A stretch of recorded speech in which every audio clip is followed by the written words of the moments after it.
لیکن آج بڑی بدقسمتی سے افسوس اور صد افسوس کے ساتھ یہ بات کہنا پڑتا ہے، جب کبھی کسی غیروں کا کوئی تہوار آتا ہے، دوسرے مذہب والوں کا کوئی تہوار آتا ہے، ان کی کوئی عید آتی ہے، ان کا کوئی خوشی کا دن آتا ہے، تو اس کو اپنانے میں سب سے پہلے ہمارے مسلم قوم نظر آیا کرتے ہیں۔ اگر میری بات کسی کو برا لگ جائے تو میں ان سے معذرت خواہ ہوں، لیکن میں آپ کو حق بیان کر رہا ہوں، اللہ اس کے رسول کو حاضر سمجھ کر بیان کر رہا ہوں کہ آج ہماری قوم، بالخصوص جو مسلم جماعت ہے، مسلم قوم ہے،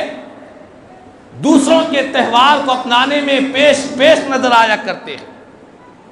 چاہے وہ پٹاخوں کی عید ہو، چاہے وہ پتنگ پلانے کی عید ہو، چاہے کسی بھی معاملات میں غیروں کے طور طریقے کو اختیار کرنے میں ہماری مسلم قوم بڑی تیزی کے ساتھ بڑھتی ہے، ان میں حصہ لیا کرتی ہے۔ اور آپ دیکھ لیں، جب پٹاخوں کے دن آتے ہیں، یقیناً یہ غیر مسلمین کی عید ہے، ہم انہیں نہیں روک رہے ہیں، ان کا مذہب، ان کا جو بھی معاملہ ان کے ساتھ ہے، ہمارا مذہب اسلام کہتا ہے لا اکراہ فی الدین، دین میں کوئی جبر نہیں، کوئی زبردستی نہیں ہے۔ غیروں کا طریقہ ہے، وہ اپنا رہے ہیں، وہ اپنی عید کو منا رہے ہیں، لیکن ہماری مسلم قوم کا یہ عالم ہے، چاہے پٹاخوں کا موقع ہو، ہماری گلیوں میں، بستیوں میں، ہمارے گھروں میں،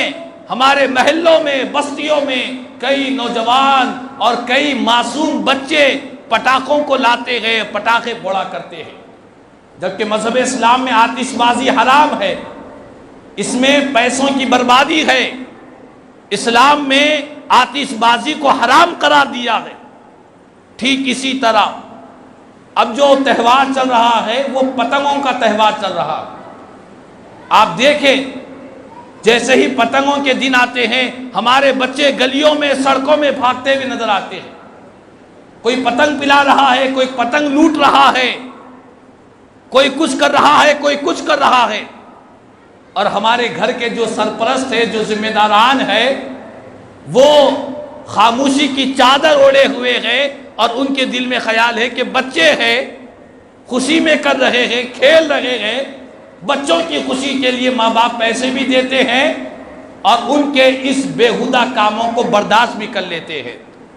لیکن میں آپ کو بڑی ذمہ داری سے کہتا ہوں، یہ جو پتنگ بازی ہے، ہمارے بعض علماء نے اس پتنگ بازی کو مکروہ قرار دیا ہے، اور بعض علماء نے آگے بڑھ کر پتنگ بازی، پتنگ پلانا، پتنگ بازی کو جو معاشرے میں ہو رہا ہے، ان حالات کو دیکھتے ہوئے ہمارے علماء نے اپنی کتابوں میں سے حرام بھی لکھا ہے، پتنگ بازی کو حرام لکھا ہے۔ آپ پوچھیں وجہ کیا ہے، اس کی وجوہات بھی بیان کی۔ پہلی وجہ تو یہ ہے کہ انسان کا وقت برباد ہوتا ہے، اس کا وقت ضائع ہوتا ہے، اور پتنگ بازی کا ایسا جنون طاری ہو جاتا ہے کہ اس کی تعلیم بھی خراب ہوتی ہے، اور اللہ کی عبادت، نمازوں سے بھی غافل ہو جاتا ہے، نماز عبادتوں سے غافل، والدین کی خدمت سے غافل، گھر کے کام کاج کو چھوڑ دیتا ہے، ذمہ داریوں کو چھوڑ دیتا ہے، اور پتنگ بازی میں انسان مصروف ہو جاتا ہے۔ پہلی چیز وقت کا ضائع ہے، اور دوسری چیز پیسوں کا ضائع ہے۔ انسان کا پیسہ، دولت خراب ہوتی ہے، مال و دولت فضول خرچی میں آیا کرتا ہے یہ، اور قرآن اللہ کا کلام کہتا ہے ان المبذرین کانوا اخوان الشیاطین، بے شک فضول خرچی کرنے والے یہ شیطان کے بھائی گئے۔ تو پتنگ پلانے میں بھی فضول خرچی ہوا کرتی ہے، اور اس سے بڑا نقصان یہ ہے کہ جو لوگ پتنگ پلاتے ہیں ان پر ایسا جنون طاری ہوتا ہے کہ پتنگ پلاتے پلاتے کوئی حادثے کا شکار ہو جاتے ہیں۔ آپ اور ہم دیکھتے ہیں، آپ خود اپنے خاندان، محلوں، پڑوسیوں، رشتہ داروں میں کتنے لوگ ایسے نہیں ہیں، ہمارے ملک کے اخبارات، ٹی وی چینلز گواہ ہیں کہ پتنگ کی چکر میں کئی معصوم بچوں نے جان گنوا دی ہے، پتنگ پلانے کی چکر میں کئی نوجوانوں نے اپنی جان سے ہاتھ دھو بیٹھا ہے۔ یہ پتنگ کی چکر اپنی جان کو ہلاکت میں ڈالنے والی ہے، چونکہ انسان کے دل و دماغ پر ایسا جنون طاری ہو جاتا ہے، اسے آگے پیچھے دائیں بائیں کچھ نظر نہیں آتا، وہ پتنگ کے پیچھے دوڑا کرتا ہے۔ ہمارا مذہب اسلام یہ کہتا ہے کہ اگر کوئی اونچائی کے مقام پر سو رہا ہے، ایسے مقام پر نہ سوئے جہاں پر اس کی باؤنڈری نہ ہو، کیونکہ سونے والا کبھی غفلت میں نیچے گر سکتا ہے۔ ہمارا مذہب اسلام انسان کی جان کی حفاظت کی ایسی تعلیم دیتا ہے کہ اگر تم اونچے مقام پر گھر کی چھت پر سو رہے ہو تو ایسی چھت پر نہ سو جس کی کوئی باؤنڈری نہ ہو، جس کی دیواریں اونچی نہ ہو، کہیں ایسا نہ ہو جائے کہ نیند کی حالت میں لوٹتے ہوئے زمین پر نہ گر جائے اور اپنے جان اور اپنی صحت سے ہاتھ دھو نہ بہتے۔ یہ اسلام کی تعلیمات ہے۔ اسلام انسان کی جان کی اہمیت کو دیکھتا ہے، انسان کی جان کی اہمیت ہے، تو اسی لیے یہ پتنگ بازی میں جو لوگ نظر آتے ہیں ان میں سے بہت سے لوگ حادثات کا شکار ہو جاتے ہیں۔ کئی لوگ پتنگ لوٹنے کی چکر میں اپنی کی کوئی بڑی گاڑی کے سامنے آ جاتے ہیں، ایکسیڈنٹ ہو جایا کرتا ہے۔ اور اس کے علاوہ جب بات پتنگ کی آئی تو یہ بات بتلاؤں کہ جب پتنگ پلانے والا پتنگ پلاتا ہے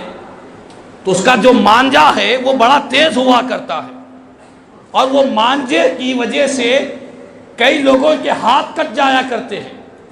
اور بہت سے چھوٹے بچے، بہت سے نوجوان، ان کی گردنیں بھی کٹ جایا کرتی ہے، اتنا تیزی کے ساتھ وہ مانجا ہوا کرتا ہے۔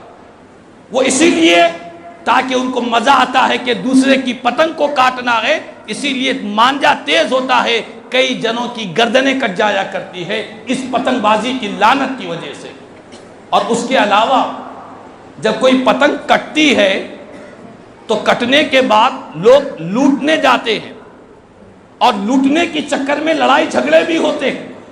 ہم نے دیکھا ہے کئی ایسے محلوں میں، بستیوں میں صرف پتنگ لوٹنے کے لیے ایک دوسرے سے لڑائی جھگڑے، مار پیٹ اور ایک دوسرے کے ساتھ قتل و غارت گری کے واقعات آ چکے ہیں۔ تو لوٹتے ہیں، اور لوٹنے کے بارے میں ہمارے علماء کہتے ہیں یہ جو تم پتنگ لوٹ رہے ہو، کیا یہ تمہاری پتنگ ہے یا کسی اور کی؟ کسی اور کی ہے تو دوسروں کے مال کو اس کی اجازت کے بغیر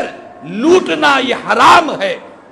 اس کی اجازت کے بغیر دوسروں کے مال پر قبضہ کر لینا یہ اسلام اور شریعت میں ناجائز ہوا کرتا ہے۔ اسلام یہ کہتا ہے کہ اگر کوئی چیز تمہیں راستے میں گری ہوئی پڑی ہوئی مل جائے تب بھی اسے لے کر جیب میں نہ ڈال لو، یہ حرام ہو جائے گا تمہارے لیے۔ راستے میں گری پڑی چیزوں کو اگر دیکھو تو اس کے مالک کو تلاش کرو، اس کے مالک کو ڈھونڈو، ڈھونڈ کر اس کو پہنچاؤ۔ کئی دن تک اس کے مالک کو ڈھونڈا جائے، تلاش کیا جائے، اگر پھر بھی نہ ملے کیا وہ اب ہمارے لیے حلال ہوگی؟ فرمایا نہیں، تمہارے لیے اب بھی حلال نہیں ہے۔ وہ کسی غریب کو اس مالک کی نیت سے صدقہ اس غریب کے حوالے کر دیا جائے، مالک کو ثواب مل جائے، اس کی نیت سے صدقہ کرنے کا اسلام حکم دیتا ہے۔ لیکن آج پتنگ لوٹنے کی چکر میں کتنے اسلامی تعلیمات کی خلاف ورزی ہو رہی ہے، مال برباد ہو رہا ہے، جانیں جا رہی ہے، دوسروں کے مال کو لوٹا جا رہا ہے، وقت کی بربادی ہو رہی ہے، نماز سے غفلت، والدین کی خدمت سے غفلت، اپنی ذمہ داریوں سے غفلت، اس طرح کے کئی خرابیاں، کئی فسادات اس پتنگ کی چکر میں ہو رہے ہیں۔ تو خدا را گھر کے سرپرستوں سے اور ان نوجوانوں سے، ان بچوں سے، سب سے یہ گزارش ہے کہ خدا را اس لعنت سے اپنے آپ کو بچا لے۔ ہمارا مذہب اسلام اس طرح کے فالتو اور بیہودہ کاموں کی اجازت نہیں دیتا۔ اسلام ایک پاکیزہ مذہب ہے، مذہب اسلام کے ماننے والے اس طرح کے بیہودہ کام نہیں کرتے۔ مومن دنیا کی چمک دمک کے پیچھے نہیں جاتا، ساری دنیا کی چیزیں اللہ نے ایمان والے کے فائدے کے لیے پیدا کی ہے۔ یہ چمکتا ہوا سورج، یہ روشن چاند، یہ روشن ستارے، یہ سب اللہ نے انسان کے لیے پیدا کیا ہے، انسان کے فائدے کے لیے پیدا کیا ہے۔ انسان مومن آفاق میں گم ہونے والا نہیں ہے، بلکہ آفاق مومن کے اندر گم ہو جایا کرتا ہے۔ یہ شاعر مشرق علامہ اقبال نے فرمایا ہے۔ تو بہرحال میں یہ بات اس لیے کہہ رہا ہوں کہ بعض ایسے بھی لوگ میں نے دیکھے ہیں، گھر کے بڑے ذمہ دار ہیں، پوری فیملی کو لے کر گھر کی چھت پر پتنگ پلا رہے ہیں اور سائیڈ میں گانے لگے ہوئے ہیں، گھر پہ بچے بھی ہیں، عورتیں بھی ہیں، سارے سرپرست ذمہ دار ہیں، اور گھر کا بڑا فرد سب کے سامنے پتنگ پلا رہا ہے۔ اگر ایسا گھر کا ماحول رہے گا تو سارے گھر کا جنازہ نکل جائے گا۔ تو خدا را اپنے گھروں کے ماحول کو درست کرے، اس طرح کے غیروں کے تہوار سے اپنے آپ کو بچائے۔ ہمارا مذہب اسلام جن چیزوں کا حکم دیتا ہے ہمیں اسی کو اختیار کرنا چاہیے۔ اللہ تبارک و تعالیٰ سے دعا ہے اللہ تعالیٰ ہم سب کو مدینے والے آقا کی سچی وفاداری کرنے کی توفیق عطا فرمائے۔ مولا تعالیٰ غیروں کے مشابہت اختیار کرنے سے ہم سب کی حفاظت فرمائے، کہنے سننے سے زیادہ مجھے ہم تمام کو عمل کی توفیق عطا فرمائے۔ آمین ثم آمین۔ الحمدللہ رب العالمین وما علینا الا